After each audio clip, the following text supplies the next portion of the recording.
Hey everyone, it's Steve. Welcome back to our Yoga Basics Learn a Yoga Pose series. So last pose that we did was seated forward fold. The pose we're going to work on today is probably one of the easiest poses that we're going to do.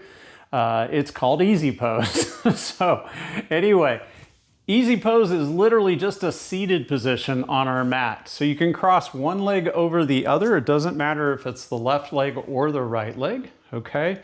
And then our hands are in our laps or on our legs. We're sitting, pressing our sit bones into the mat, rolling the shoulder blades back a little bit toward each other. So a nice open chest, crown of our heads up toward the ceiling, and then we're just looking out in front of us. That's all we're doing, okay? This is actually a good meditation pose too. And then that's it. That's seated pose. Now there's lots of variations based off of, how tight your hips are or how tight you may be in your body. But again, for the most part, that's easy pose. It's one of the easiest poses that we do, probably other than Shavasana, our relaxation pose where we just lay down. All right, so click one side or the other. It'll be the next pose in the series, or it'll be our yoga foundations where we're breaking down poses. We're continuing to work on that series. So hopefully you'll join us for the next one. We'll see you soon. Thanks. Bye.